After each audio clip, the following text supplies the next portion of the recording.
Hai, assalamualaikum warahmatullahi wabarakatuh. Apa kabarnya kalian semua para pendengar catatan pensil? Semoga kalian sehat selalu, bahagia selalu, dimurahkan rezekinya juga. Amin amin ya rabbal alamin.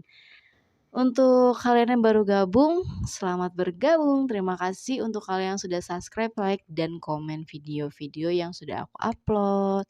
Untuk kalian yang baru gabung, yang bertanya-tanya catatan pensil itu apa sih?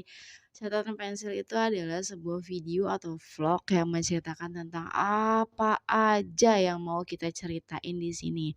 Nah, khususnya hari ini kita masuk ke part 8. Alhamdulillah ya udah part 8.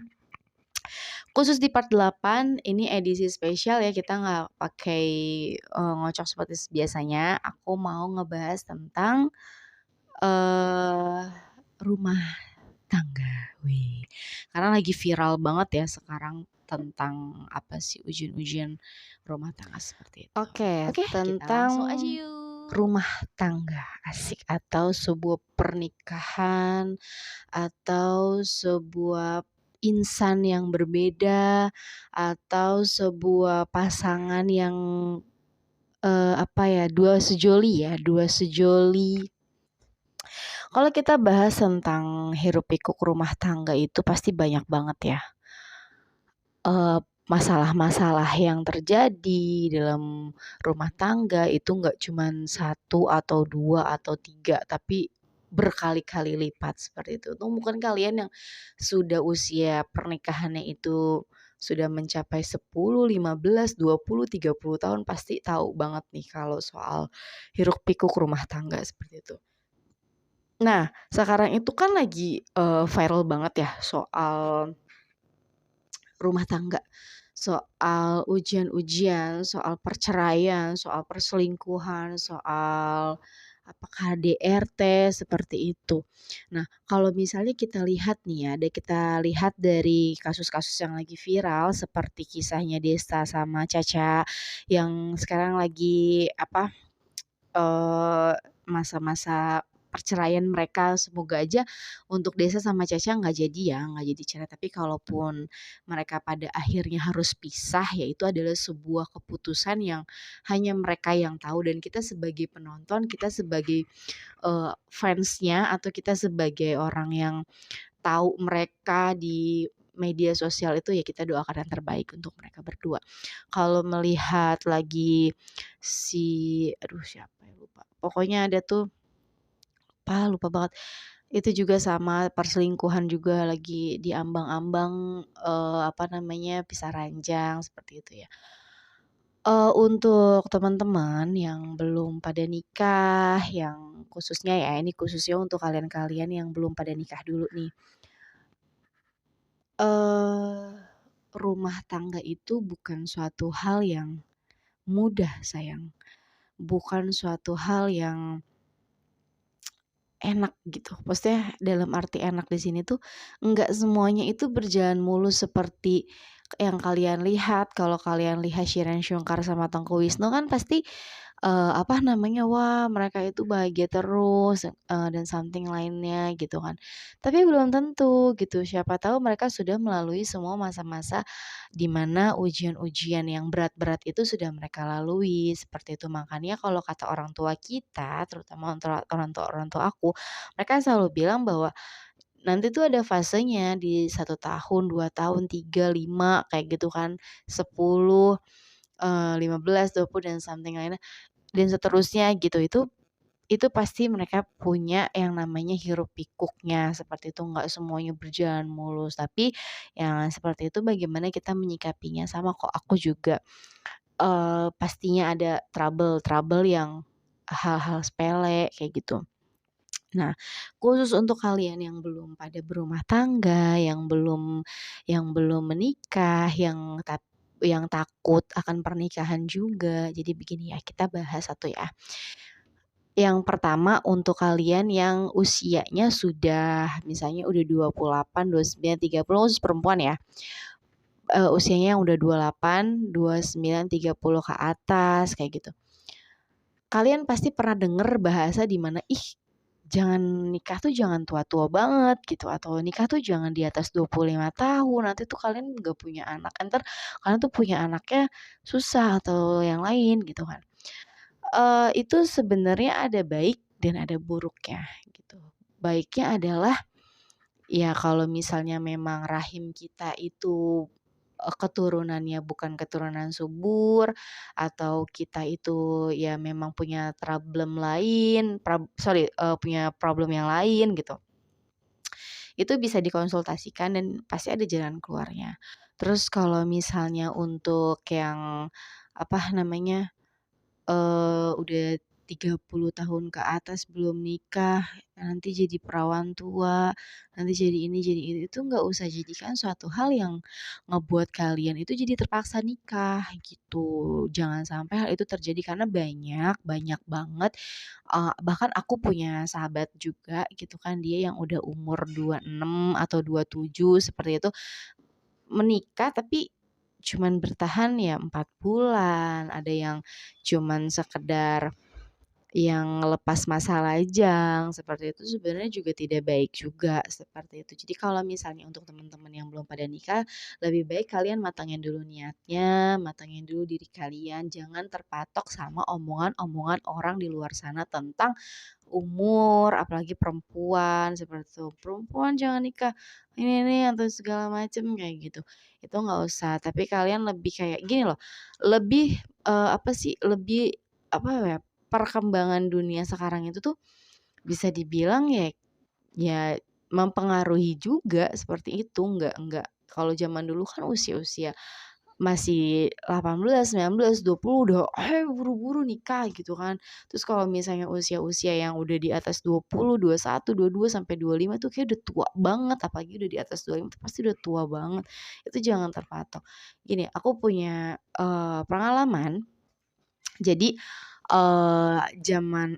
jadi aku itu dari aku kecil sampai aku SMA itu tuh di daerah kampung lah gitu ya, di daerah kampung.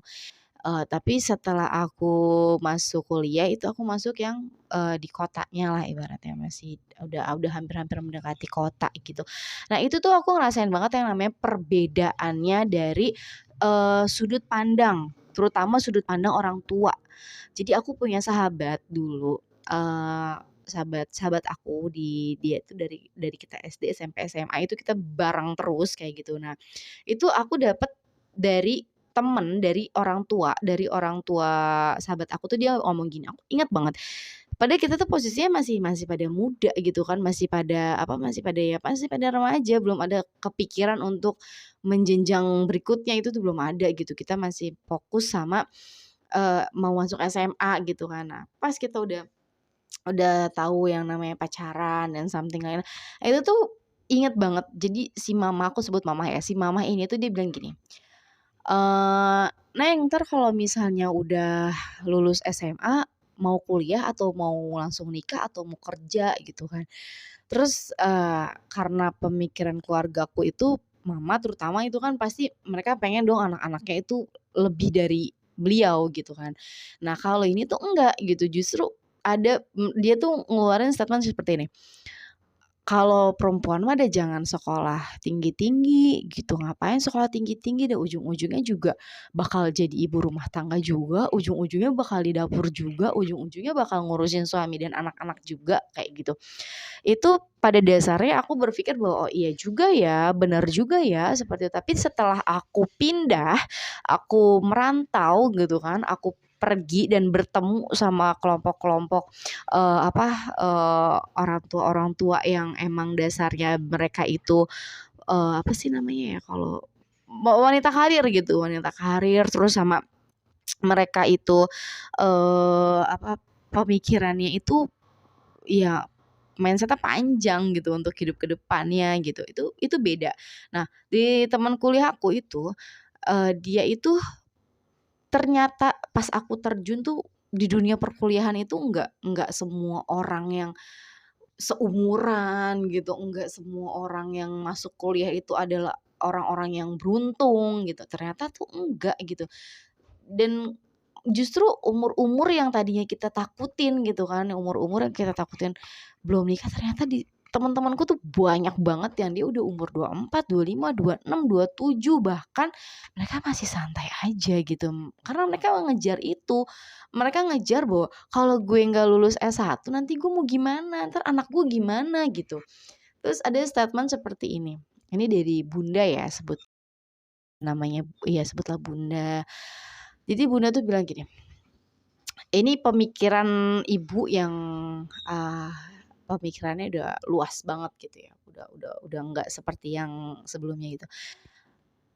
Kalau perempuan berpendidikan, gak apa-apa dia berada di dapur, memakai daster, biar mereka, apa namanya, ngurusin suami juga, akan beres-beres rumah juga gitu, tapi setidaknya kita itu punya ilmu, di mana kita itu bisa, mengaplikasikan itu nanti, suatu saat nanti itu pasti penting gitu.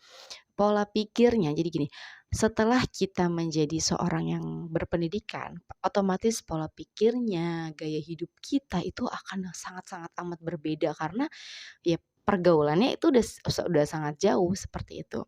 Nah, kalau misalnya untuk kalian yang takut akan berumah tangga, ya menurutku sih nggak usah takut ya, nggak usah takut gitu soal berumah tangga karena ujian itu pasti ada. Cuman kita harus kuatin mental, seperti itu. Kalau misalnya ujian-ujian rumah tangga itu ada yang ekonominya yang diuji, ada yang kekerasan di dalam rumah tangganya, ada juga yang mereka tidak memiliki keturunan, ada juga yang diuji dengan kondisi orang tuanya, ada yang diuji dengan, apa, orang sekitar, orang ketiga, atau something lainnya, seperti itu. Jadi menurutku, kalau misalnya kita dapat ujian seperti itu ya lillah. Ini satu pengalaman penting ya sebenarnya teman-teman. Jadi, tidak ada jalan yang mulus, tidak ada pencapaian orang sukses itu nggak ada yang namanya langsung ujug-ujug sukses gitu. Kalau kayak gitu tuh biasanya emang udah keturunannya ada gitu, tapi kalau orang-orang kayak kita yang masih pejuang rupiah gitu kan, itu pasti harus ngelewatin piruk pikuknya kehidupan seperti itu. Dan, apa ya, kayak aku gitu kan, aku juga sama, sama kok, lagi di posisi di mana kita itu harus bertahan, kita harus mengalah, kita harus sabar, kita harus ikhlas dengan semuanya, seperti itu. Lillahi ta'ala aja, kayak gitu. Nah, kalau misalnya kita lagi dapet ujian yang seakan-akan tuh kayaknya hidup kita itu paling susah, paling ruyem, paling paling menyakitkan, paling paling paling lah pokoknya. Jangan lihat ke atas, jangan ngelihat dia yang hidupnya enak, jangan. Kalau mau lihat ke atas yang hidupnya enak, itu harus jadi motivasi kita, "Wah, gue harus kayak gitu nih, berarti gue harus tahu trik dia kenapa dia bisa kayak gitu." Nah, kalau misalnya kita lagi ngeluh, kita lihatnya ke bawah. Ternyata ada yang lebih sakit hidupnya daripada gue. Ternyata ada yang lebih pahit hidupnya dari gue. Ternyata ada yang mereka yang sampai harus kedinginan gitu dan gue masih bersyukur meskipun, dengan keadaan yang sekarang gitu kan. Gitu, intinya bersyukur, sabar. Nah, kalau misalnya untuk kalian yang dalam rumah tangganya juga lagi goyah, lagi ada masalah sama suami atau lagi masalah sama istri. Kalau misalnya suami itu biasanya kalau ada masalah itu kalau tipikal suaminya yang suka nongkrong-nongkrong sama temen, biasanya mereka lebih cenderung ke apa ya, nyari yang have fun aja, nyanyi-nyanyi lah sama temen-temennya, nobar bareng lah, main bareng lah, atau something lainnya gitu kan. Kalau temen-temennya yang bukan tipikal orang yang nggak suka sama-sama gosip. Tapi kalau misalnya teman-teman yang suka sama-sama gosip atau suka doyan cerita, biasanya ya mereka menceritakan tentang masalah rumah tangganya, gitu. Terus kalau tipikal suaminya orang yang diem, orang yang nggak suka main, orang yang emang ya pepek, ya lu gue kerja, gue pulang gitu, selesai ya gue pulang. Kalau yang kayak gitu dia lebih memilih untuk diem, untuk bungkam, tapi mendem gitu. Nah itu, ujian buat kita para istrinya, seperti itu bagaimana untuk mengatasinya. Begitupun sebaliknya, suami. Nah, ini ada lagi hal penting yang kedua ya, tentang pasangan pasutri. Perempuan itu Pak, perempuan itu bukanlah, mmm, mainan yang biasa bapak-bapak mainkan. Dalam arti, kalau bapak main hobinya main game, perempuan itu bukan game, gitu. Tapi dia juga pengen diperlakukan seperti game. Maksudnya itu seperti apa? Jadi gini, perempuan itu bukan gaming yang ada di handphone, yang di PS tuh bukan. Tapi mereka kadang pengen tukeran gitu. Karena apa? Karena gue pengen juga diperhatiin sama suami gue. Gue juga pengen tuh dilihatin, dikasih apa ya? Kalau laki-laki ngomong, oh ayo fokus gitu. Kali-kali gue juga pengen dong dimainin gitu. Terus perempuan juga dia itu hatinya selembut apa ya? Kapas kali ya, kapas yang khusus buat bayi. Mungkin bisa lebih lembut lagi dari itu gitu. Nah, kebanyakan laki-laki sekarang itu atau iya laki-laki sekarang ya bisa dibilang begitu, tidak paham akan itu gitu. Itu sedikit yang paham akan itu. Jadi kebanyakan sekarang itu lebih kayak egonya sendiri, harga diri gitu. Laki-laki itu zaman sekarang lebih memikirkan harga diri mereka sendiri, lebih mementingkan apa namanya ya? Lebih mementingkan, wah, gue ini laki-laki, gue punya harga diri, gue nggak boleh direndahin sama bini gue gitu.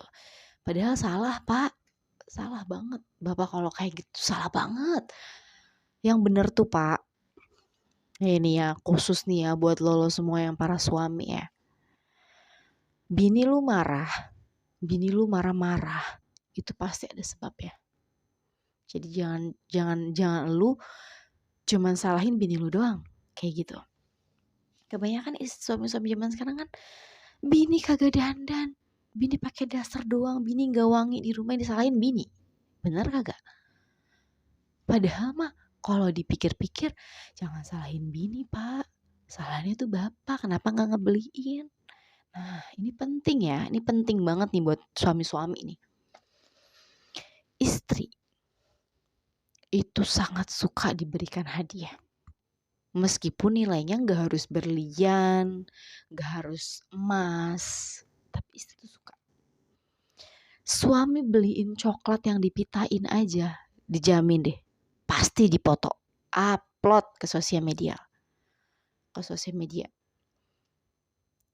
Apalagi bapak beliin istrinya parfum, lipstick, bedak, skincare, maskara, eyelash dan segala macem. Dimodalin ke salon, disuruh pijit nih, spa dulu gini. Misalkan kayak gitu. Dijamin Pak, bahagianya istri bakal ngalir terus rezekinya suami. Gitu. Terus zaman sekarang juga banyak yang mata nih gak bisa banget dijaga kayaknya. Makanya terjadilah tuh perselingkuhan, terjadilah adanya orang ketiga ini karena apa ya? Kalau dalam Islam itu kita harus jaga pandangan kan. Itu. Jadi kalau misalnya kalian bosen sama istri kalian itu di rumah itu, dia kalau keluar cantik, di rumah enggak, kasih tahu. Terus aduh di rumah bini gue pakai daster sama kok Pak. Suami saya juga begitu gitu. Kadang dia ganti dong bajunya jangan itu mulu, rombeng banget gitu. Itu langsung saya ganti. Kadang kalau saya lagi males ya males. Tapi harus ngerti ya, karena enggak setiap dan enggak selalu istri itu harus servis suami. Karena kenapa? Jangan minta diservis doang Pak. Belajar buat servis istri juga. Gitu Pak ya. Apalagi tuh yang menjadi keretakan dalam rumah tangga, hal-hal sepele, ekonomi. keuangan. Jujur jangan pernah bohong sama istri soal uang. Bapak-bapak berani bohong soal uang sama istri, dijamin diputus tuh sama Allah, dibikin ngendet langsung rezekinya. Kenapa, eee, suami-suami orang-orang China, orang-orang Jepang, Cina lebih ke Cina. Mereka itu hidupnya makmur-makmur, mereka hidupnya kaya-kaya, mereka hidupnya wah-wah kebanyakan. Salah satunya mereka bisa memuliakan istrinya, bisa menghargai istrinya, bisa memberikan sesuatu yang, tanpa harus istrinya minta, seperti itu. Kenapa untuk kita-kita yang jelas-jelas di agama itu yang Islam khususnya ya, yang beragama Islam nih khususnya yang udah jelas itu di Quran itu udah dituliskan tuh, kenapa nggak dipraktekin sih, Pak? Rasulullah udah ngajarin kenapa nggak dipraktekin? Gampang padahal mah praktekinnya. Istri mah nggak suka muluk-muluk sebenarnya. Jangan sampai disindir sama istri, malu Pak, malu. Kalau Bapak mau mempertahankan harga diri Bapak, ya toh bapaknya juga ngaca. Jangan istrinya mulu disuruh ngaca, tapi kagak dimodalin. Ih, beleguk maneh mah. Tuh, dengerin ya. Setuju nggak ibu-ibu? Komen atau di bawah kalau setuju ya. Seperti itu ya. Jadi mudah-mudahan aja kita yang sudah berumah tangga diberi kesabaran, keikhlasan, dan Allah selalu melindungi kita. Allah selalu temenin kita di setiap saatnya, kayak gitu. Biar rumah tangga kita tuh selalu sakinah, mawaddah, dan warahmah, seperti itu. Dan untuk kalian yang belum nikah, mudah-mudahan segera diberikan jodoh yang terbaik, jodoh yang bisa membimbing, jodoh yang sesuai dengan apa yang kita harapkan, sesuai dengan apa yang kita mau, satu frekuensi dan bisa saling gitu tah, seperti gini tah. Kalau bisa suami istri teh. Jangan begini ya. Sakit kalau begini mah, mending begini weh. Tah, sama kayak meluk. Tah, ini teh dipeluk gitu ya. Tah kayak gitu. Gitu ya. Itu aja untuk malam ini kita bahas edisi spesial tentang rumah tangga. Ini saya udah dandan seperti ibu-ibu pada umumnya. Bercanda.